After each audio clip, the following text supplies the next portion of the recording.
दोस्तों, कैसे हो आप सभी लोग। बारिश जाने आने का नाम ही नहीं ले रही है और गर्मी जाने का नाम नहीं ले रही है। बच्चों के खुल चुके हैं स्कूल, और जब बच्चों के स्कूल खुल जाते हैं तो बहुत हेडेक हो जाता है। तो क्योंकि बच्चे इतनी धूप में वापस आते हैं, घर स्कूल भी जाते हैं, तो अगर घर स्कूलों में लाइट चली जाती है ना, तो जो बच्चों को, मेरे बच्चे स्पेशली बहुत हाईली स्कूल में पढ़ रहे हैं, बहुत अच्छी खासी मैं फ़ीस दे रही हूँ कि बच्चों को पर्सनली, एक एक बच्चे को पर्सनली एक एक एसी गिफ्ट किया जा सकता है, या एक क्लास में 4-5 बच्चे बैठा कर एक एसी उनको दिया जा सकता है। और मेरी 2 बेटियां हैं, और ऐसे स्कूल में एक क्लास में कम से कम 40 से 50 बच्चे होते हैं। तो जब 40 से 50 बच्चे होते हैं तो उन 40 से 50 बच्चों के बीच में 2 एसी होने चाहिए।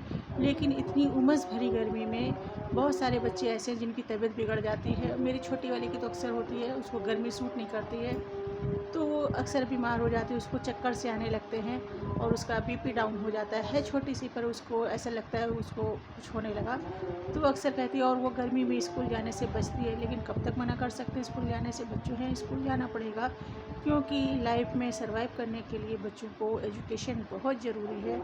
क्योंकि अगर आप पढ़े लिखे नहीं हैं तो आप जानवर के बराबर हैं, और बहुत से लोग ऐसे हैं जो पढ़े लिखे होकर भी जानवर जैसे ही होते हैं।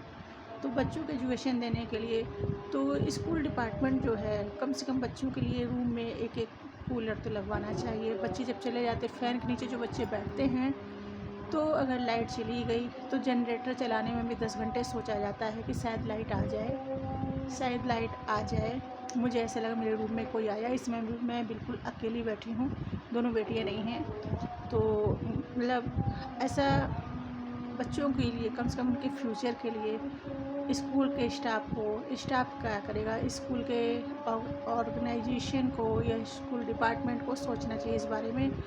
और योगी जी से भी मैं कहना चाहूँगी कि हर स्कूल की फ़ीस सेम हो, सारे का पैटर्न एक हो, पढ़ाई एक जैसी हो, फ़ीस एक जैसी हो, एजुकेशन एक जैसी हो।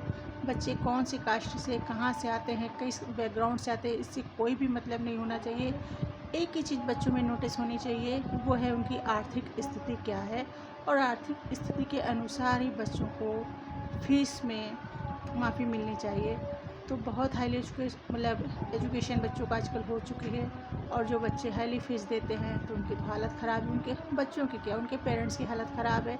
और इतनी अच्छी खासी फ़ीस देने के बावजूद भी, उसके बावजूद भी बच्चों को अलग से ट्यूशन, अलग से कोचिंग भी दिलाना पड़ता है। मेरी बेटियां बड़ी हैं, तो बड़ी की भी जाती है, 12th में है वो, तो उसकी कोचिंग की फ़ीस अलग है। छोटी वाली को भी मैंने लगवाया नहीं है, उसको मैं पढ़ा रही हूँ, तो लेकिन वो भी 7th में। अगर मैं उसको लगवाऊँगी तो उसका भी अच्छी खासी अमाउंट जाएगा।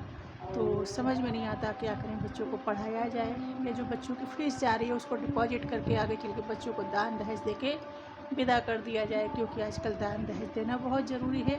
और बेटियां मेरी हैं, लेकिन टेंशन लोगों को है कि हाय, तो इनके तो 2 बेटियां हैं, हाय इनके 2 बेटियां हैं। अरे भैया, मेरी बेटियां मेरी जिम्मेदारी हैं, आप टेंशन मत लो।